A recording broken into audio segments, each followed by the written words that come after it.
আল্লাহু আকবার, আল্লাহু আকবার।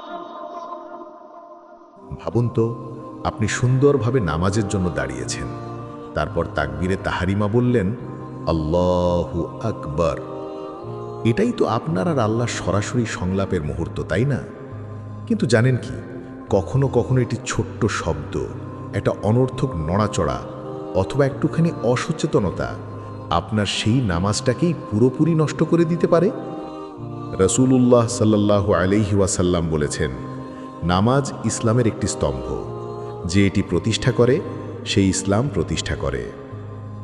আসসালামু আলাইকুম প্রিয় মুসলিম ভাইয়েরা, আজ আমরা জানব কোন ভুলগুলো আমাদের সালাত ভঙ্গ করে দেয়, আমরা তা বুঝতেও পারি না।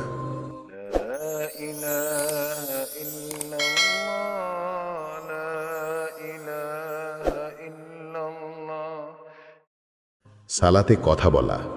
নামাজ মানে বান্দা আল্লাহর সঙ্গে কথা বলছে। এটা এমন এক সময় যখন দুনিয়ার কোনো কথা মুখে আনা মানেই সেই পবিত্র কথোপকথন বন্ধ করে দেওয়া। একবার এক সাহাবী সালাতে দাঁড়িয়েছিলেন, অন্য এক সাহাবী তাকে সালাম দিলেন আর তিনি উত্তরও দিলেন।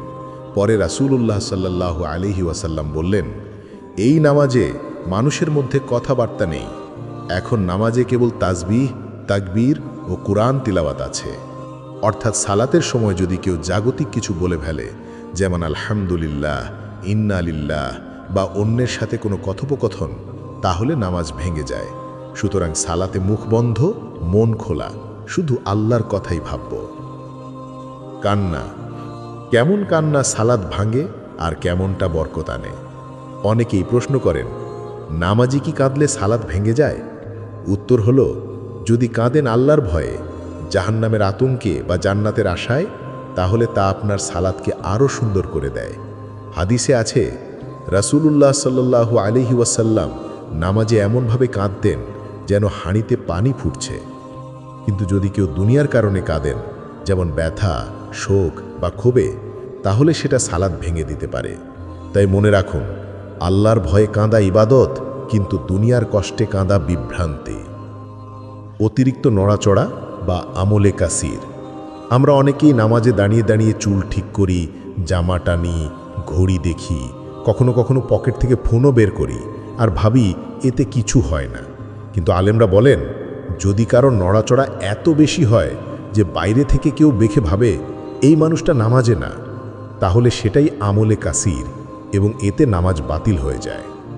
নবীজি ও সাহাবিগণ নামাজে অত্যন্ত শান্ত, স্থির ও বিনয়ী থাকতেন। তিনি বলতেন, যখন তুমি সালাতে দাঁড়াও, এমনভাবে দাঁড়াও যেন এটাই তোমার জীবনের শেষ সালাত। সালাত হলো এমন এক মুহূর্ত যেখানে আল্লাহ নিজে আমাদের দিকে তাকান, আর আমরা বলি ইয়াকা না'বুদু ওয়া ইয়াকা নাস্তাঈন, হে আল্লাহ, আমরা শুধু তোমারই ইবাদত করি। তাই এই সময়টা যেন হয় পরিপূর্ণ মনোযোগের। শরীর, মন, চোখ, জিহ্বা সব কিছু যেন নিয়ন্ত্রিত থাকে। কোরআনে আল্লাহ বলেন, قد أفلح المؤمنون الذين هم في صلاتهم خاشعون। অবশ্যই সফলকাম হয়েছে মুমিনগণ যারা নিজেদের নামাজে বিনয়ী এবং নম্র। সূরা আল মুমিনুন আয়াত 1 ও 2। মনে রাখবেন, সালাত কেবল ফরজ নয়, এটাই আপনার আত্মার শান্তি, আপনার রবের সঙ্গে সাক্ষাৎ। তাই পরের বার সালাতে দাঁড়ানোর আগে নিজেকে মনে করিয়ে দিন, আমি এখন আল্লাহর সঙ্গে কথা বলছি। হে আল্লাহ, আমাদের সালাতগুলোকে কবুল করুন, আমাদের ভুলগুলো ক্ষমা করুন, আর আমাদের এমন মন দিন যা শুধুই আপনার জন্য নত হয়। আমিন ইয়া রাব্বাল আলামিন।